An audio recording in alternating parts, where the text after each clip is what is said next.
precisely how many jobs and exactly where we're at in the negotiations to hopefully get rid of it. All right, Michael, have a good show. See ya. See you, mate. I bet he uses 4BC as one of the examples. Do you reckon? Of good bosses? Maybe. Listening, 3 to 6 this afternoon.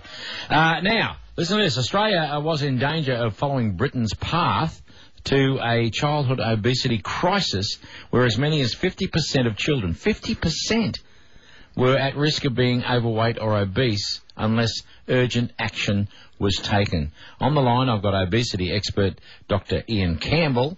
You've just arrived in town, I believe, Dr. Ian. Yeah, good morning. Yeah, I just arrived about half an hour ago. How do you like it so far? The airport terminal is wonderful. Yeah, it is. Yeah. This is very sobering statistics, aren't they? 50% of kids.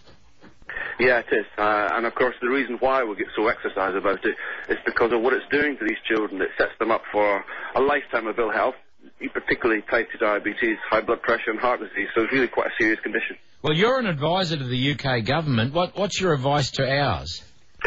Well, I'm not here to advise the Australian government. I'm here to find out what you're doing with this. Hopefully we can learn a little bit from you too. But what we found in the UK is that it's one thing informing and educating parents, but they need an awful lot of support. And so the state's got to be involved in promoting healthy nutrition in schools, in the workplace, of course, for adults too, but making it easier for parents to give their children a healthier lifestyle. Is it a case of better food, or is it the case of the way we eat the food, that the fact that we're overeating, we're eating actually too much? It's a bit of both. We tend to eat less healthy than we did, but of course we eat a lot more often, we snack a lot. Families tend not to sit around the table together, and even simple things like that, we know if you don't eat together as a family, the children are more likely to be overweight. But of course it's the other side of the equation, is physical activity, and generally we're not as active as we used to be. Kids certainly spend a lot more time watching telly and playing on computer games than they ever did before. Yeah, but how do you fix that? How do you fix... Is it like smoking, where, everyone runs a campaign on television and goes, don't smoke, this is what happens to you. How do you reach children?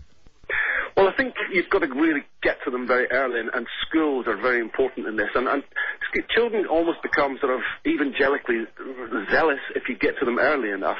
And, they take the healthy eating message back home to the parents, and they want to live a healthy lifestyle because they want to be good, they want to be healthy, and they want to be active in sports. So give them a reason to do it, but then make it easier for them. Encourage them, make sure that healthy nutrition is available at school. Get them outside to play as often as they can.